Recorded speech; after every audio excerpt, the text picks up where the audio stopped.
नमस्कार, आप देख रहे हैं आपका अपना चैनल हिंदी खबर में हूं आपके साथ सुनील सिंह पौरुष लेकर हाजिर हूं आपका खास कार्यक्रम जो कहूंगा सच कहूंगा। क्या त्रेतायुग के राक्षसों से आज के लैंड जिहादियों की तुलना सिर्फ एक धार्मिक संदर्भ है या फिर 2027 के चुनावी रण का सबसे बड़ा राजनीतिक संदेश? मुख्यमंत्री योगी आदित्यनाथ ने मारीच, खरदूषण और सुबाहु का जिक्र करते हुए लैंड जिहाद के खिलाफ मोर्चा खोल दिया है। योगी की इस हुंकार ने उत्तर प्रदेश की सियासत का पारा चढ़ा दिया है। एक तरफ बीजेपी इसे सनातन संस्कृति और जमीन की रक्षा का अभियान बता रही है, तो दूसरी तरफ समाजवादी पार्टी और कांग्रेस इसे चुनावी ध्रुवीकरण की रणनीति करार दे रही है। आखिर लैंड जिहाद पर योगी का यह प्रहार किस राजनीतिक लक्ष्य की ओर इशारा कर रहा है? क्या हिंदुत्व बनाम पीडीए की लड़ाई अब और तेज होने वाली है? और क्या 2027 का चुनाव विकास से ज्यादा पहचान और वैचारिक मुद्दों पर लड़ा जाएगा? रिपोर्ट देखिए, फिर चर्चा होगी।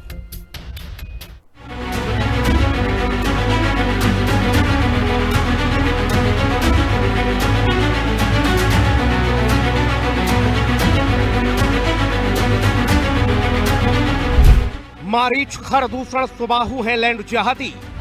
योगी की हुंकार ने सियासी तपेश बढ़ा दी। सीएम योगी का जिहादियों को संदेश, क्या पशुपेश में है पीडीए वाले अखिलेश? उत्तर प्रदेश की सियासत में एक बार फिर जिहाद के नाम पर आर पार की जंग छिड़ गई है। इस बार हमला सीधा है, धार तीखी है और निशाने पर हैं वो लोग जिन्हें मुख्यमंत्री योगी आदित्यनाथ ने लैंड जिहादी करार दिया है। राम कथा के मंच से सीएम योगी ने त्रेतायुग के राक्षसों का जिक्र कर कलयुग के लैंड जिहादियों पर ऐसा प्रहार किया है जिससे लखनऊ से लेकर दिल्ली तक की राजनीति गर्मा गई। मुख्यमंत्री योगी आदित्यनाथ ने साफ शब्दों में कहा कि नकारात्मक ताकतें हर कालखंड में आती हैं। रावण के राज का जिक्र करते हुए उन्होंने खरदूषण, मारीच और सुबाहु जैसे राक्षसों की तुलना आज के जमीन कब्जाने वालों से कर दी। सीएम योगी के मुताबिक जो काम त्रेतायुग में राक्षस करते थे वही काम आज के लैंड जिहादी कर रहे हैं। मारीच की क्या स्थिति हुई, खर और दूषण की क्या स्थिति हुई, और याद करना माता जानकी का अपहरण रावण ने किया। मर्यादा पुरुषोत्तम भगवान श्री राम ने इसके लिए अपने स्तर पर पूरा यत्न किया। उत्तर और दक्षिण भारत को जोड़ा। नारी गरिमा की रक्षा कैसे करनी है इसका उदाहरण है। याद करना, लव जिहाद की घटनाओं को रोकने के लिए एक आदर्श उदाहरण आप सबके सामने हो सकता है। हमें आश्चर्य होता है, उच्च न्यायालय केरला ने 2009 और 2011 में इस पे चिंता व्यक्त की। रिलीजियस डेमोक्रेसी को चेंज करने की एक साजिश का हिस्सा है, लेकिन तब भी हम उस पर ध्यान नहीं दिए। हमने 2020 में उत्तर प्रदेश के अंदर इसके लिए सख्त कानून बनाया, तब भी इसके लिए व्यापक जन जागरूकता किए जाने की आवश्यकता है। हमें सचेत रहना होगा। याद रखना, नकारात्मक ताकतें हर कालखंड में आएंगी, लेकिन समाज मिलकर के तैयार होना होगा। और यही स्थिति हम सबको उस लैंड जिहाद से जुड़े हुए लोगों को पड़ेगा। जो भगवान राम ने आखिर खरदूषण क्या कर रहे थे, मारीच और सुबाहु क्या कर रहे थे, वे भी सब यहां लैंड जिहाद के ही अभियान के साथ जुड़े हुए थे। जबरन कब्जा कर लेना, जबरन किसी भी जमीन को खाली देखा उसमें अपना तंबू गाड़ दिया, ये सब बंद हो जाना चाहिए। मुख्यमंत्री की इस दो टूक ने साफ कर दिया है कि उत्तर प्रदेश में तुष्टीकरण की राजनीति के लिए कोई जगह नहीं। मुख्यमंत्री योगी ने जनता को सचेत किया कि कुछ ताकतें समाज को जाति, भाषा और क्षेत्र के नाम पर बांटने की कोशिश करेंगी, लेकिन इसका मुकाबला सिर्फ और सिर्फ सनातनी एकजुटता से ही किया जा सकता है। योगी का यह संदेश सीधे तौर पर बहुसंख्यक समाज को एकजुट करने की बड़ी रणनीति माना जा रहा है। मुख्यमंत्री का यह बयान सामने आते ही विपक्ष आग बबूला हो गया। समाजवादी पार्टी और कांग्रेस ने इस बयान को 2027 के चुनाव से पहले ध्रुवीकरण की कोशिश करार दिया। विपक्ष का आरोप है कि सरकार बेरोजगारी, महंगाई और किसानों के मुद्दे से ध्यान भटकाने के लिए राक्षस और जिहाद जैसे शब्दों का सहारा ले रही है।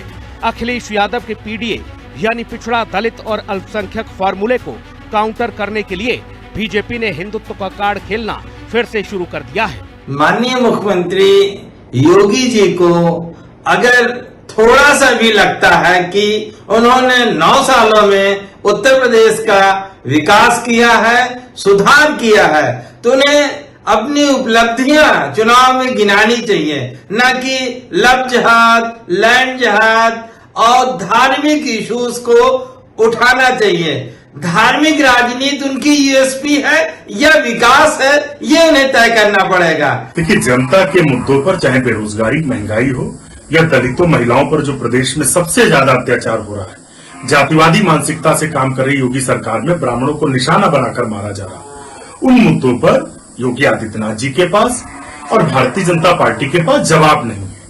इसीलिए वो घबराकर फिर से धार्मिक ध्रुवीकरण के मुद्दे पर, राम मंदिर के मुद्दे पर ले जाकर लोगों का ध्यान भटकाना चाहते हैं।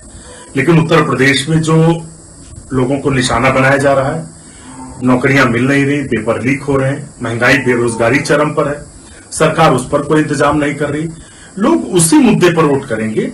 योगी आदित्यनाथ जी, भारतीय जनता पार्टी चाहे जितनी कोशिश कर ले, वो धार्मिक ध्रुवीकरण या दूसरे मुद्दों पर ध्यान भटका नहीं पाएंगे। सियासी जानकारों की माने तो यह बयान महज एक धार्मिक मंच का भाषण नहीं, बल्कि साल 2027 में होने वाले उत्तर प्रदेश विधानसभा चुनाव का शंखनाद है। एक तरफ अखिलेश यादव का पीडीए कुनबा है, दूसरी तरफ योगी आदित्यनाथ का प्रखर हिंदुत्व। इस बयान से बीजेपी ने साफ कर दिया है कि आने वाला चुनाव विकास के दावों के साथ साथ सांस्कृतिक, राष्ट्रवाद और सुरक्षा के मुद्दे पर ही लड़ा जाएगा। अब देखना यह होगा कि मुख्यमंत्री योगी आदित्यनाथ की इस ललकार का जवाब विपक्ष जमीनी स्तर पर कैसे देता है। क्या लैंड जिहाद के खिलाफ खड़ा होने का योगी का यह आह्वान 2027 में बीजेपी की नैया पार लगाएगा, या विपक्ष का सामाजिक समीकरण इस सनातनी कार्ड पर भारी पड़ जाएगा? लखनऊ से विक्रम सिंह राठौर, राहुल श्रीवास्तव और लालचंद के साथ ब्यूरो रिपोर्ट, हिंदी खबर। मेहमानों से आपको मिलवा देते हैं। राघवेंद्र सिंह जी हैं, प्रवक्ता भारतीय जनता पार्टी, हमारे साथ। राघवेंद्र जी का बहुत स्वागत है। अशोक तिवारी जी, प्रवक्ता समाजवादी पार्टी, हमारे साथ हैं। अशोक भाई का बहुत स्वागत है। मोहम्मद आसिफ हैं, प्रवक्ता कांग्रेस से, हमारे साथ। आसिफ भाई का बहुत स्वागत है। विश्वनाथ मिश्रा जी हैं, वरिष्ठ पत्रकार, इस चर्चा में मौजूद। विश्वनाथ मिश्रा जी, आपका बहुत स्वागत है। विश्वनाथ मिश्रा जी, कैसे देखा जाए, मुख्यमंत्री कह रहे हैं कि उस दौर में जो राक्षस हुआ करते थे, उन्होंने तमाम नाम भी गिनाए राक्षसों के, वही सब थे जो अब कलयुग में लैंड जिहाद कर रहे हैं।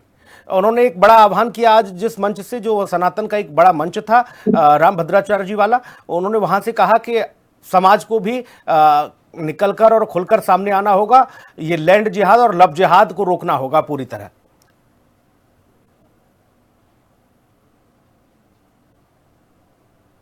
मेरा नमस्कार, आपके दर्शकों को नमस्कार जी। सुनील जी, देखिए जो अभी परिस्थिति है राष्ट्रीय स्तर पर जी, उसमें सांस्कृतिक राष्ट्रवाद एक बहुत महत्वपूर्ण विषय है।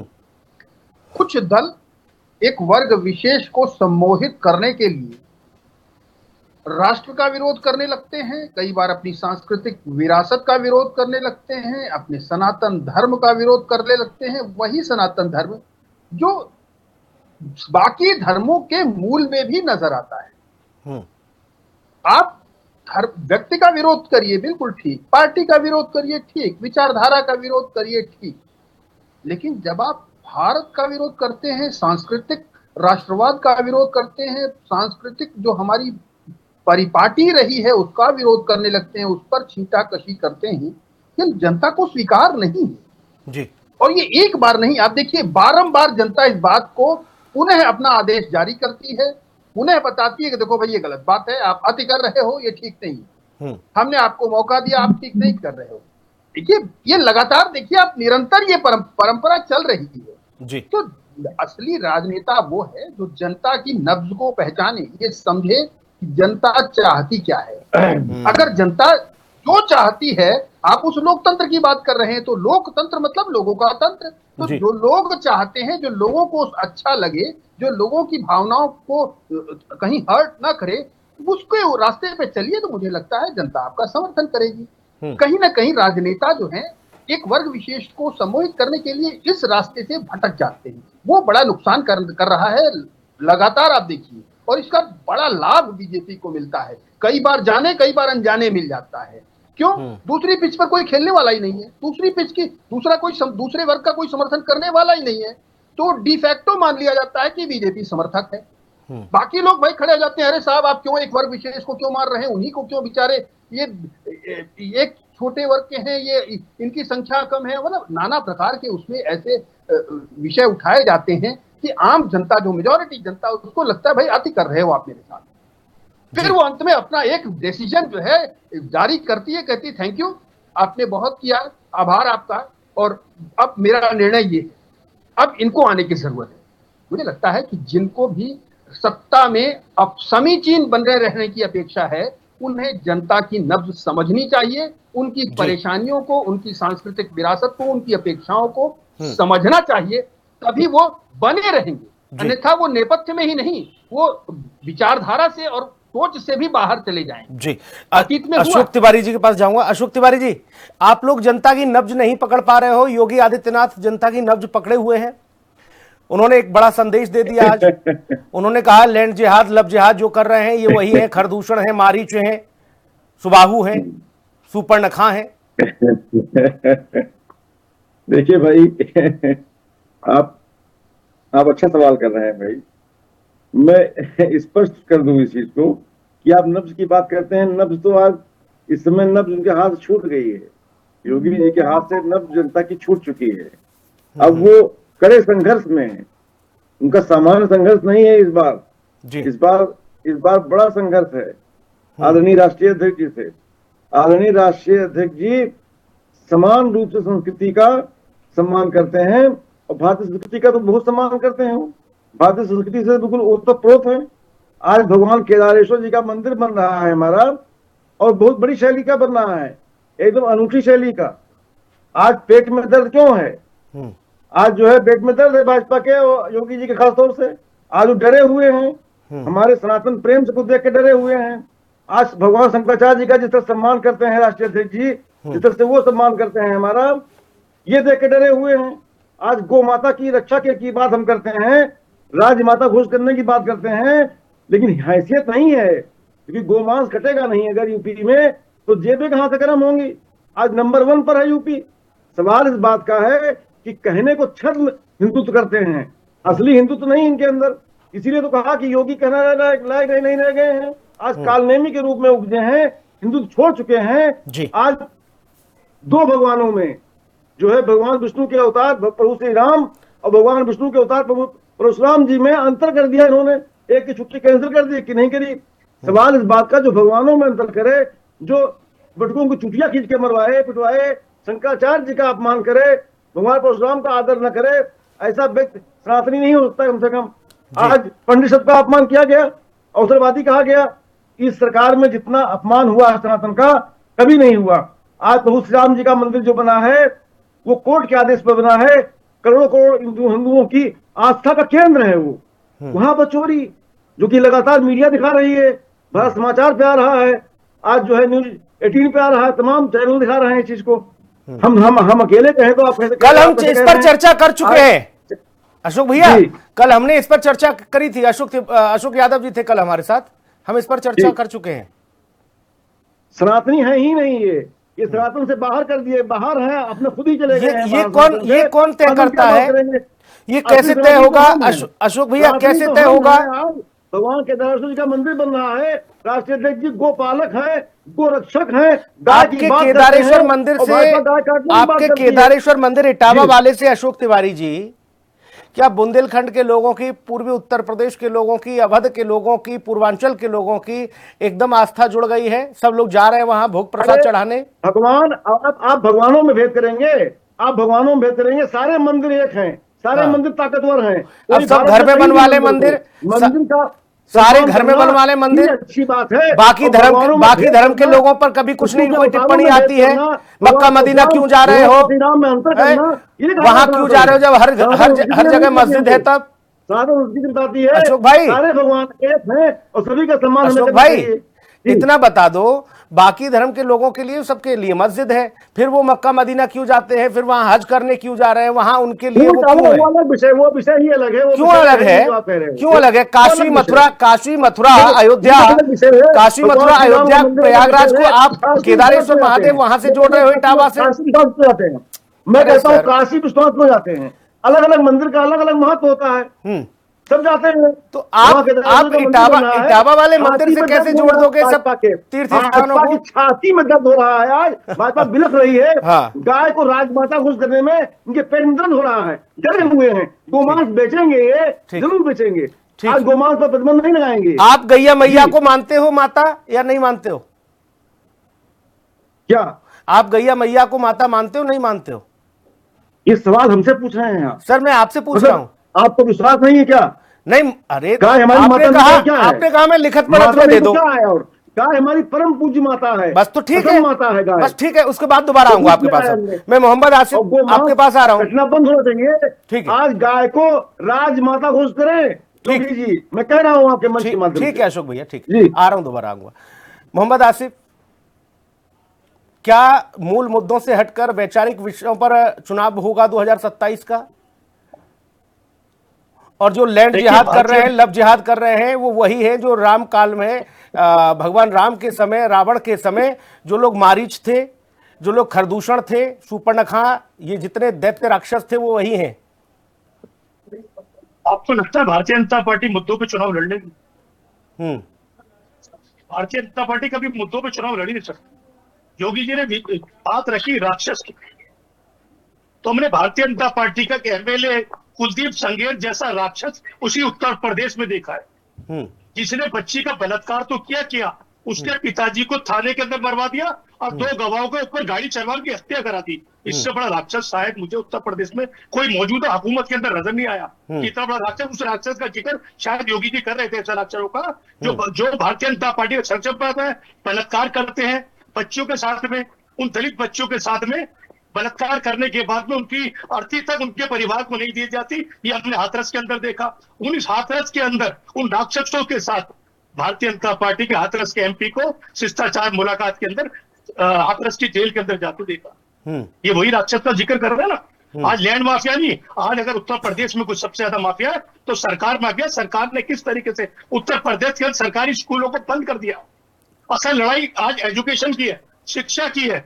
किस तरीके से सरकार के अंदर आने के बाद में ये स्कूल जो बंद हो रहे हैं, जिससे गरीब वंचित लोग आज पढ़ाई के लिए पिछड़ रहे हैं, असल लड़ाई ये है देश के अंदर, और खास तौर पर उत्तर प्रदेश के अंदर। उत्तर प्रदेश में सबसे ज्यादा स्कूल बंद हुए, उससे ज्यादा रिकॉर्ड शायद कहीं नहीं, क्योंकि ये मुद्दे ऐसे हैं जो हर आदमी से जुड़े, ना धर्म, ना जाति, ना किसी से। भारतीय जनता पार्टी ऐसे मुद्दे पर आ ही नहीं सकती, भागेगी निकल के। उसे मालूम है अगर इन मुद्दों पर आऊंगी तो जो 24 में असर हुआ है उससे बुरा असर अब 27 में ना हो जाए हमारा, तो बेहतर होगा ऐसे। उत्तर प्रदेश में सबसे ज्यादा अवैध मदरसे भी बंद हुए हैं। सबसे ज्यादा अवैध हमने कार्रवाई देखी नोएडा के अंदर, किस तरीके से लोगों ने प्रदर्शन किया अपनी सैलरी को लेकर, किस तरीके से 10,000, 12,000, 11,000 पे लोग काम कर रहे हैं। जब नोएडा के अंदर ऐसा हुआ तो इसी सरकार ने कहा पाकिस्तान से लोग थे। हर जगह पाकिस्तान का इंटर तो भारतीय जनता पार्टी लेकर आती है। अब तनख्वाह हमारी सरकार दे रही है, प्राइवेट कंपनियां दे रही है, उनका शोषण कर रही है। किस तरीके से शोषण है, उस शोषण को रोकने के लिए सरकार नाकाम साबित होती है, कहती है पाकिस्तान का। हर जगह तो सरकार को कोई विरोध करे तो पाकिस्तान का। तो कब इससे भारतीय जनता पार्टी, बाबा योगी जी और उत्तर भारतीय जनता पार्टी की सरकारें बाहर निकलेंगी? मेन मुद्दों का ही ना, जो असल मुद्दे आज की तारीख में, वो असल मुद्दे भी बता रहे हैं। आसिफ भाई, वो असल मुद्दे भी बता रहे, वो कह रहे हैं 17 से पहले उत्तर प्रदेश में पहचान का भी संकट था, विकास तो छोड़ो, कानून व्यवस्था क्या थी। वो असल मुद्दे भी बता रहे हैं, मूल मुद्दे उनको भी बताते हैं कि हमने उत्तर प्रदेश में कितना बदलाव लाया है। इतना बदलाव आया, उत्तर प्रदेश बलात्कार के अंदर टॉप पे हो गया, हत्या में टॉप पे चल रहा है, पुलिस के ऊपर फायरिंग में टॉप पे चल रहा है, जो मुठभेड़ टॉप पे चली। जो इतने गुंडे मवाली उत्तर प्रदेश के अंदर है कि रोज जो आए दिन इनकाउंटर हो रहे हैं, पुलिस पर गोलियां कौन चला रहे हैं? गुंडे तो चला रहे हैं, उसमें भी हम टॉप पर हैं। ये भी बाबा के आने के बाद हुआ है। तो इस बदलाव को भूलिए मत, इस बदलाव को दो तरफ से पेश मत कीजिए। ये भी देखिए, जहां गुंडे होगा वही पुलिस पे अटैक करेंगे। ये किस तरीके से, अरे यही रहे दूसरी बात, किस तरीके आपको याद हो हाईकोर्ट ने कहा एक लंबी सी लिस्ट दी 18 आदमियों की, उस लिस्ट को कहा सरकार से आप कोर्ट में अभी तक सरकार उन उन अपने नेताओं के जो सरकार से किसी न किसी परोक्ष रूप में जुड़े हुए हैं, उनका नाम बताने पे शायद कुलदीप सेंगर के साथ मिला जुड़ाव ना निकले उस जाति का, तो इसलिए उसको दबाने के लिए अलग अलग बातें की जाती हैं। आसिफ भाई पुराने खिलाड़ी हैं। आसिफ भाई जानते हैं चीजों को कि कैसे मुझे विषय को विषयांतर करना है, कहाँ ले जाना है। भाई मैं तो आप ही के विषय पे हूं। सर आपने 18 लोगों का जो जिक्र किया है, तिवारी जी के लिए मुश्किल पैदा कर दोगे आप, और कुछ नहीं। अपने सहयोगी पार्टी है, आपकी सहयोगी पार्टी है, अब समाजवादी पार्टी के लिए संकट खड़ा कर देते हो कभी कभी। उत्तर प्रदेश में आप तो लंबे अरसे से हो नहीं, समाजवादी पार्टी रही है 4 बार, तो कम से कम उनको तो फंसाया ना करो। जिन लोगों का जिक्र कर रहे हो ना आसिफ, एक सेकंड भाई, जिन लोगों का जिक्र कर रहे हो उनका किसी न किसी तरह से जुड़ाव, घुमाव, संबंध, संपर्क यहां भी रहा है तिवारी जी की पार्टी से, ये ना भूलो। और जिस सेंगर का जिक्र कर रहे हो, एक सेकंड मेरे भाई, सेंगर का जिक्र कर रहे हो, वो सेंगर 2012 में समाजवादी पार्टी का विधायक था, 2017 के चुनाव में भाजपा में आया वो, और उसके बाद जो कृत्य किया उसके बाद नाप दिया गया, ठीक है। वो डीएनए पीडीए वाला था, ठीक है, वो डीएनए पीडीए वाला था, कहीं नापा नहीं गया। उस बच्ची की हिम्मत थी, वो नाप दिया अदालत ने उसे, ठीक ठाक नाप दिया, ठीक है। आप मुझे लगता है, मैं सोच रहा था कि भाई कम से कम राघवेंद्र जी को आप घेरोगे, आप तो अपनी पार्टी, आप तो अपने सहयोगियों को घेरने लग जाते हो। आपको ये भी जानकारी होगी मोहम्मद आसिफ, आपको ये भी जानकारी होगी, अशोक भैया एक सेकंड मोहम्मद आसिफ, मैं राघवेंद्र सिंह के पास जा रहा हूं, लेकिन आपको ये भी जानकारी होगी नेताजी के शपथ ग्रहण करने के अगले दिन ही राजा भैया से पोटा हटा, बड़ी बड़ी हेडलाइन में थी, बड़ी बड़ी हेडलाइन। जिन राजा भैया का जिक्र करो ना, 18 लोगों को, बंदूकधारियों का, नेताजी के शपथ के अगले दिन राजा भैया से पोटा हटा। राजा भैया को पोटा किसने लगाया था? मायावती ने लगाया था, ठीक है। अब ये सब चीज गुमराह ना किया करो। जिन लोगों के संपर्क संबंध बता रहे हो वो सब समाजवादी पार्टी के यहाँ खाए पिए हैं भाई, सब नाश्ता पानी वहां किए हैं, वो डिनर भी किए हैं, ठीक है। राघवेंद्र सिंह, योगी आदित्यनाथ मूल मुद्दों पर बात नहीं करते हैं, वो अलग अलग विषयों को ले जाते हैं, गुमराह करते हैं लोगों को, ये विपक्ष मान रहा है। समाजवादी पार्टी ने एक मांग और रख दी है उसमें कि गैया मैया को आप लोग राज्य माता तो घोषित कर दो कम से कम, वो ये कह रहे हैं। भाई इनके समय में 2017 में जैसे हमारी सरकार बनी, हफ्ते बंद के अंदर उत्तर प्रदेश से 90% अवैध स्लॉटर हाउस हम लोगों ने बंद करा दिए। जो अवैध स्लॉटर हाउस थे वही चलते थे। अवैध स्लॉटर हाउस थे किसके संरक्षण में चलते थे? सीधे सीधे समाजवादी पार्टी के गुंडों के संरक्षण में चलते थे। हम लोगों ने जैसे 2017 में सरकार बनी, जीरो टॉलरेंस के नीति के तहत अपराधियों और अपराध के ऊपर सख्त कार्रवाई करने प्रारंभ कर दी। इस मंशा के ऊपर हमारे ऊपर ये लोग घेरने का प्रयास करें, कतई नहीं घेर सकते। हम लोग निश्चिंत हैं, विकास की बात कर रहे हैं। 2017 से पहले समाजवादी पार्टी की 5 साल सरकार रही, इन्होंने 90,000 सरकारी नौकरी दी। हम लोगों ने आज तक 11 लाख सरकारी नौकरी दे चुके हैं। बात कर रहे हैं सरकारी नौकरी की। इनके समय में क्या अर्थव्यवस्था थी उत्तर प्रदेश की? आज की तारीख में second largest economy Uttar Pradesh की है। कितनी सड़कें थी? आज की तारीख में उत्तर प्रदेश में देश का 55% एक्सप्रेस वे उत्तर प्रदेश में है। कितनी मेट्रो थी? आधा अधूरा लखनऊ में मेट्रो बनवाया था। आज की तारीख में 10 जिलों में मेट्रो हम लोग चलवाने का प्रयास कर रहे हैं और निरंतर कार्य प्रगति पर है। इनके समय में जो मुलायम सिंह यादव थे, वो सीधे सीधे कानपुर के चमनगंज चौराहे में मुस्लिम नौजवानों से कहते थे कि आप लोग अवैध हथियार रखिए अपने सुरक्षा के लिए। क्या विषय था भाई? ये मुस्लिम तुष्टीकरण नहीं था क्या? मुजफ्फरनगर दंगे में मुलायम सिंह अखिलेश यादव जाते हैं, एक पक्ष के लोगों को ही मुआवजा घोषित करते हैं, और उसमें जब हाई कोर्ट डंडा चलाता है तब दूसरे पक्ष का नाम आता है। 6 जुलाई 2011 को मैनाठेर में धूर में एक लड़की का बलात्कार हो जाता है। बलात्कार में पुलिस दबिश देने जब जाती है अपराधियों के, तो अपराधी लोग झगड़ा कर देते हैं, थाना फूंक दिया जाता है, डीआईजी की पिटाई होती है, इंस्पेक्टर की पिटाई होती है, पुलिस महकमे की पिटाई होती है, वाहन फूंक दिए जाते हैं। क्या उसके बाद मुकदमा दर्ज होता है? जब इनकी सरकार बनती है तो अपने सब में एफआईआर लगा करके मुकदमे वापस ले लिए जाते हैं। कि अभी सूर्य चौहान वाला विषय हुआ, सूर्य चौहान की कैसे निर्मम हत्या कर दी जाती है। उसके बाद मुलायम सिंह यादव, अखिलेश यादव के मुंह में दही जम जाता है। असद वाला विषय जैसे आता है एनकाउंटर का, अखिलेश यादव के पंख निकल आते हैं, यह एनकाउंटर फर्जी हुआ है। ये सब विषय किसे और अंकित करता है? भाई लेकिन राघवेंद्र जी, कांग्रेस तो कह रही है कि महिला अपराध में, पुलिस पर फायरिंग में, हत्या में, लूट में, डकैती में, हर मामले में उत्तर प्रदेश नंबर 1 है। ये फर्जी खबरें मैं बताए दे रहा हूँ, पढ़े दे रहा हूँ, मेरे पास सूचना है। आज की तारीख में 2016 के मुकाबले में डकैती में 89% कमी आई है, लूट में 85% कमी आई है, हत्या में 47% कमी आई है, बलवे में 70% कमी आई है, फिरौती में 62% कमी आई है, अपराध में 89% कमी आई है। महिला के खिलाफ अपराध में 2016 के मुकाबले में 48% कमी आई है, हत्या में 40% कमी आई है, दहेज मृत्यु में 19% कमी आई है, बलात्कार में 67% कमी आई है। उनके पास दूसरी रिपोर्ट है क्या? ये एनसीआरबी के आंकड़े हैं 2016 की तुलना में आज की। ये लोग कहां से चंडू खाने खबरें ले आते हैं, बेवजह के तर्क रखते हैं। इनको भी अगर भारतीय जनता पार्टी को घेरना तो कोई विषय लेकर के आना चाहिए। वही गान बजाने लगते हैं रटी रटाई भाषा, महंगाई, बेरोजगारी, अरे उस पर भी चर्चा कर लीजिए। हमारे पास हर चीजों के तर्क है, हर चीजों के साक्ष्य है। उत्तर प्रदेश में दोबारा सरकार ऐसे ही थोड़ी ना बनी है, तीसरी बार ऐसे थोड़ी ना बनने जा रही है। गुजरात में 6 बार सरकार बन चुकी है, देश में तीसरी बार बनी हुई है, ऐसे थोड़ी ना बन रही है। हम लोग काम कर रहे हैं, ये लोग सिर्फ तुष्टीकरण करके और विघटन पैदा करके एमवाई के आधार पर लंबे समय तक राजनीति करते हैं। ठीक है, मैं पूछना चाहता हूं, अल्पसंख्यकों को, मुस्लिम समाज के लोगों को इन्होंने क्या दिया? यादव समाज के लोगों को क्या दिया? यादव समाज ने मात्र अपने परिवार का तुष्टीकरण किया, इसके अलावा कुछ नहीं किया। अब न्याय लेकर के सुनील जी आ गए, पीडीए। अरे आज की तारीख में आप घबरा गए हो उनके मंदिर से। भाई इटावा में मंदिर बन रहा है, आप घबराए हो, आपकी धड़कनें बढ़ गई हैं। अब इनकी ये भाषा है, घबराए हैं, धड़कन बढ़ रही है, बहुत परेशान है, ये चिंता मत करिए। नौ कितने बार 6 महीने बाद सामने आने वाले हैं। भारतीय जनता पार्टी ईमानदारी से राष्ट्रवाद की बात करती है, ना हिंदू तुष्टीकरण की बात करते हैं, ना मुस्लिम तुष्टीकरण की बात करते हैं। अगर हम लोग न्यायालय जाकर के कोई मांग करते हैं तो कोई अपराध कर देते हैं क्या? राम जन्मभूमि के विषय को हम लोग न्यायालय लेके, न्यायालय में हमको हमारे पक्ष में निर्णय हो गया। अखिलेश यादव आज तक राम जन्मभूमि जाने का इनको समय नहीं मिला, और ये अपना मंदिर पर्सनल बना रहे हो। अब आज की तारीख में बूढ़ी कचौड़ी खाने लगे हैं जाकर के मंदिरों में जो भंडारे होते हैं। हाँ, इतना तो बदलाव आया है। वैसे अशोक भाई के पास जाऊंगा इस बात को लेकर, ये बदलाव तो आया है अशोक भाई। पहले की लकीर से थोड़ा सा आपने दूसरी लकीर तो ली है, अब वो उस पर कितने लंबे चलोगे वो अलग विषय है। लेकिन आपने ये जैसे लखनऊ से और आगरा वाला एक्सप्रेसवे बनाया था, ऐसे एक अलग एक्सप्रेसवे बनाया है फिलहाल, चुनाव के लिए है। वो क्या है वो अलग विषय है, आप बताएंगे बेहतर।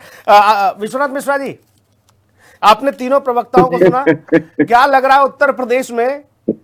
क्या वाकई में बाकी विपक्ष भी ये चाहता है कि मूल मुद्दों पर ही बात होगी, या मूल मुद्दों पर विपक्ष भी नहीं चाहता कि भाई मूल विषय पर तो बात न करो, वैचारिक बातों पर चुनाव होना चाहिए है? देखिए सुनील जी, क्या ये है कि मूल विषय उठेंगे तो सबका एनालिसिस हो, सबके जो डाटाज हैं वो एनालाइज होंगे, उनका अवलोकन होगा, उस पर चर्चा होगी। तो बहुत, देखिए सबके साथ कमियां होती, इसमें कोई दो राय नहीं जी, लेकिन ये महत्वपूर्ण होता है कि आपने परफॉर्म कैसा किया, आपने अपने समय पे परफॉर्म कैसा किया, जो वर्तमान है वो कैसे परफॉर्म किया, और उसके पहले वाली भी उसने कैसे परफॉर्म किया। तो वो जो ओवरऑल परफॉर्मेंस है वो मैटर करती है। तो कोई भी जो अतीत के लोग हैं वो परफॉर्मेंस पर इसलिए नहीं जाना चाहते, तो समय के साथ भी चीजें बदलती हैं। दूसरा, अब इधर राजनीति का जो पैरामीटर है वो बहुत तेजी से बदल गया है, चीजें बहुत तेजी से बदली, तो लोगों, मतलब आपका पेस बदल गया है। जैसे आप चीजों में आगे बढ़, पहले क्या होता था, एक समय एक जमाना था गरीबी हटाओ का नारा, उससे सरकार बन गई, 1 बार नहीं, 2 बार नहीं, 5 बार 7 बार बनती चली गई, नॉन स्टॉप, एक सिंगल डायलॉग, काम खत्म। अब चीजें बदल गई हैं, अब जनता के पास डाटा है, जनता के पास फिंगर टिप्स पे सारे डाटा है, वो सारे फिगर्स तुरंत, फैक्ट्स एंड फिगर्स तुरंत एसिमुलेट करता है, उसको इवेलुएट करता है, उस पर चर्चा कर लेता है आपस में। वो बताता है कि इस घटना में, ये घटना यहाँ पर है भाई, इस समय हुई थी, उस सरकार ने ये किया था। मतलब अब जनता की जागरूकता का लेवल बहुत बढ़ चुका है। तो अब अगर आप इश्यूज पर जाएंगे, उन फैक्ट्स एंड फिगर्स पे जाएंगे तो दिक्कत है। अगर कहीं कोई, देखिए जो खेल है, एजेंडा एक अगर कहीं हो जाता है, एक एंटी इनकम्बेंसी का थोड़ा बहुत अगर वो मिल जाए, और कहीं एजेंडा, कहीं चीजें ऐसी हो जाए तो, या आक्रामकता कहीं कुछ हो जाए, और वैसे निकल आए सरकार तो ठीक है। देखिए विपक्ष का एक वोट शेयर तो होता ही है, इसमें कोई दो राय नहीं है जी। क्योंकि सत्ता पक्ष का एक वोट होता है तो हाँ। कुछ लोग ऐसे होते हैं जो विपक्ष के लिए भी वोट करते हैं, जो सरकार से नाराज होते हैं। इसलिए नहीं कि विपक्ष अच्छा है, उन्हें इस बात से जरूरी नहीं है। बहुत से लोग होते हैं चूंकि एंटी गवर्नमेंट है, उनका जो सेंटीमेंट है उसके कारण वोट चला जाता है। तो वो एक कोशिश है कि जो पीडीए है आखिर क्या है, ऐसा थोड़ी है कि समाजवादी पार्टी केवल पिछड़ा दलित अल्पसंख्यक के लिए काम करेगी जी। यस, इसमें कोई दो राय नहीं। यादव मुस्लिम वोट उनके प्रायोरिटी पर होते थे, लेकिन अब उन्होंने पिछड़ा और दलित क्यों ढूंढा? क्यों? उनकी संख्या है। अब बड़े हनुमान जी भी ढूंढे हैं, बड़े हनुमान जी भी ढूंढे हैं, भंडारा भी ढूंढा है, केदारेश्वर बाबा तो ढूंढ ही लिए हैं, वो विराजमान हो गए हैं और हो जाएंगे कुछ दिन बाद, बड़े भव्य तरीके से हो रहे हैं इटावा में। अशोक भैया ये बताओ, ये जो इतना और ये भी बदलाव बहुत है, कम से कम समाजवादी पार्टी में इतना बदलाव तो है। हमने अध्यक्ष जी को देखा भंडारे में भी शामिल होते हुए, पूरी कचौड़ी बांटते हुए, लोगों को भंडारा खिलाते हुए, और बाकी तो आप केदारेश्वर बनवा ही रहे हो। लेकिन आप ये बताइए, योगी जब ये कहते हैं कि लैंड जिहाद, लव जिहाद, वो तो कोई भी कर रहा हो, मान लो इधर का हो या उधर का हो, फिर आप एक ही मजहब और एक कम्युनिटी से क्यों जोड़ के चलते हो उसे? अब माफिया कोई भी हो, जमीन माफिया, उन्होंने उसका नाम दे दिया लैंड जिहाद या उसको बता दिया मारीच, तो इसमें आप तुरंत खोज लाते हो, बोले इसमें मजहब कहां है, दिखाओ मजहब लेके आओ तुरंत तत्काल, क्यों? देखिए सुनील भैया, जब डिबेट आप हमारे साथ कर रहे हैं तो आपको अच्छा लगेगा हमारा डिबेट, हमें हमेशा अच्छा लगता है, आप हमारे बड़े प्रिय हैं अशोक भैया जी। आप सच्चे देशभक्त हैं, आप सच्चे देशभक्त हैं, आप मर्यादा युक्त हैं, आप संस्कृतनिष्ठ हैं, ये सारी चीजें आपके हैं। खूबियां जो मैं बता रहा हूं, जो मैं डंके चोट पर कह सकता हूं, डंके चोट पर कह सकता हूं कि ये सब आप में खूबियां हैं जी। इसी क्रम में आगे बढ़ रहा हूं मैं। अभी विश्वनाथ जी ने कहा, भाई विश्वनाथ जी ने अच्छी बात कही, जनता बहुत जागरूक हो गई है जी। एकदम कट टू कट मैं हाँ मिलाता हूं, जनता बहुत जागरूक है और उसी जागरूक जनता को समर्पित है हमारा आंदोलन। हमारा आंदोलन क्या है? हमारा आंदोलन है कि भोले भाले सनातन प्रेमी, सनातन को गहराई से दिल की मानने वाले को अब बेवकूफ नहीं बना सकती है भाजपा, उनको मूर्ख बनाना आसान नहीं है। अब मैदान में कौन है? आदरणीय राष्ट्रीय अध्यक्ष अखिलेश यादव जी मैदान में है, डंके की चोट पर मैदान में है। आज भंडारा भी हो रहा है और मां का जयकारा भी हो रहा है, प्रभु राम का जयकारा भी हो रहा है, भगवान कृष्ण का भी पूजा हो रही है और केदारेश्वर महादेव का स्थापना भी हो रहा है। जहां हम संविधान की बात करते हैं, सर्वधर्म सद्भाव की बात करते हैं, वही सनातन हमारी संस्कृति है, उस संस्कृति में सारे धर्म के लोग हैं जी। सनातन संस्कृति में सभी धर्म समाहित हैं, अलग कोई धर्म नहीं है, सारे धर्म, सनातन संस्कृति पहले है, बाद में धर्म है। सच्चाई ये है, ये मैं डंके की चोट पे कह रहा हूं, समाजवादी पार्टी का अधिकृत प्रवक्ता हूं मैं सर, आपको पहले समर्पित किया है तब बोल रहा हूं जी। और सच्चाई है कि हम दिल से चाहते हैं। लेकिन राघवेंद्र जी तो कुछ और बता रहे थे अभी अशोक भैया, वो कह रहे थे कि नेताजी कहते थे मुसलमानों से चमनगंज में कि बेटा अवैध हथियार रखा करो जिम में। सर आगे इस पर भी आ रहा हूं, मैं अभी आ रहा हूं। सच्चाई सर ये है कि मैं लय टूट जाती तो मजा नहीं आता है, लय टूट जाती तो मजा नहीं आता है। अच्छा ठीक। सच्चाई सर ये है कि जो है, चलिए आप नहीं चाहते हैं कि आगे बोलूं इस पर मैं, हाँ। तो अब मैं ट्रैक बदल देता हूं अपना, आप यही चाहते हो ट्रैक बदलूं। सच्चाई सर ये, देश काल परिस्थितियां जो कहती हैं वो किया जाता है और देश काल परिस्थितियों की पुकार है, जनता की पुकार पर नेता चलेगा, नेता की पुकार पर जनता नहीं चलेगी। जनता जो चाहेगी वो होगा, जनता जो चाहेगी वो पार्टियां करेंगी। सच्चाई ये है, जनता की डिमांड है आज कि सनातन को बचाया जाए, सनातन पर लाठियां न बरसें, सनातन के ऊपर चुटियां न खींची जाए, सनातन के पंडित सबका अपमान न किया जाए, जो विद्वान के लिए कहा जाता है, खाली ब्राह्मण के लिए नहीं होता है। आज दो भगवानों में अंतर न किया जाए, भगवान श्री राम, भगवान श्री परशुराम, दोनों का आदर किया जाए, दोनों में एक छोड़ करके एक का विभेद किया जाए, ऐसा वर्गीकरण बर्दाश्त नहीं करेगी जनता। जनता अब जाग चुकी है, मैं एग्री करता हूं विश्वनाथ जी से, जनता जागरूक हो गई है, वो ध्यान लगाए हैं, निगाह लगाए हैं। अखिलेश जी कैसे चरित्र के व्यक्ति हैं, योगी जी ने अपने मुकदमे खुद वापस लिए हैं और अखिलेश जी बेदाग हैं। आज छवि के दोनों में मुकाबला है और मुकाबला जनता में, किसान हमारे साथ हैं, नौजवान हमारे साथ हैं, महिलाएं हमारे साथ हैं, आज जागरूक व्यक्ति हमारे साथ है, आज पिछड़े साथ हैं, दलित साथ हैं, आरक्षण का हक मांग रहे लोग साथ हैं, शिक्षक भर्ती द्वारा हुआ शिक्षकों की भर्ती नहीं हो रही है वो हमारे साथ है, डॉक्टरों की भर्ती नहीं हो रही है वो हमारे साथ है, ये सब हमारे साथ हैं और ये लड़ाई सब साथ करना हैं। आसान सब नहीं साथ है। हैं। 27 में चुनौती है, 27 ठीक में है। हारेंगे योगी जी और खदेड़े जाएंगे। ठीक है जी सर। ठीक। हारेंगे यहां तक ठीक था। अशोक भैया को हमेशा मैं नमन करता हूं, वो बातें अपनी प्रखरता से रखते हैं, मुखरता से रखते हैं, लेकिन खदेड़े जाएंगे फिर वो भी मामला जोड़ दिया उन्होंने। चलिए ठीक है, वो समाजवादी पार्टी की रहती है शैली। इनके लोग जाएंगे, ठीक, जनता खदेड़ेगी, हम थोड़ी खदेड़ेंगे, ठीक जनता ठीक है खदेड़ेगी। सर, ठीक है। आसिफ भाई, लैंड जिहाद, जिहादी माफिया, लव जिहादी, ये माफिया, ये तो इधर उधर दोनों तरफ हो सकते हैं, कोई भी हो सकता है। इसमें फिर ये क्यों फर्क कर लिया जाता है कि ये एक ही कम्युनिटी पर हमला है, इशारा है? मारे सब जा रहे हैं। हमने देखा था जितने भी एनकाउंटर हो रहे हैं उसमें कोई भी मजहब का हो, अपराधी किसी भी धर्म का, जाति का, पंथ का, सब निपटाए जा रहे हैं, सब का हिसाब किया जा रहा है। अपराधी तो अपराधी है। फिर आपको ऐसा क्यों लग रहा है? कैसा लग रहा है आपको ऐसा सुनिए, क्यों कैसा लगता है लग रहा कि ऐसा क्यों लगता है कि सिर्फ एक ही कम्युनिटी को टारगेट किया जाता है? किसने आपसे कहा ये? हमने हजार बार सुना। अभी अशोक तिवारी जी भी इस बात को कह रहे थे कि जाति देखकर और धर्म देखकर ये सारी चीजें हो रही है। एक भी उन्होंने कहा जाति देखकर कुलदीप संघेर जैसे लोगों को बचाया जाता है। अच्छा, वहां जाति का जिक्र है, बाकी जगह जाति का कुछ जिक्र नहीं आया। ऐसी बहुत सारी हमने। अच्छा, आप मानते हैं कि योगी जी सबके लिए कह रहे हैं? योगी जी सबके लिए कह रहे हैं, अपराधियों के लिए? वो अपराधी कोई भी उसकी जाति धर्म नहीं होता। ठीक बात। वो अलग बात है, सरकार उसको जाति धर्म से देखे। सरकार का आईना अलग हो सकता है, सरकारी का आईना अपने लोगों को बचाने के लिए अलग हो सकता है। चाहे बलात्कारी हत्यारा है या कोर्ट कहे उन लोगों के बारे में आप क्या कर रहे हैं, वो सरकार की सोच हो सकती है, लेकिन असल में क्रिमिनल होता है। जी, ठीक बात है। और जो लैंड जिहाद करे या कोई भी जिहाद करे वो किसी धर्म से जुड़ा हुआ नहीं। जी, जो माफिया है वो माफिया है, चाहे वो गौ हत्या का माफिया हो या सिलेक्टर सेल चलाता हो या हिंदुस्तान आज बीच के अंदर पहले नंबर पर हो, उत्तर प्रदेश बाबा जी की सड़क के अंदर पहले नंबर पर पहुंच चुका है, उसी का जो चंदा मिलता है उसमें भी टॉप पर है उत्तर प्रदेश। तो इसको भी हम नकार नहीं सकते।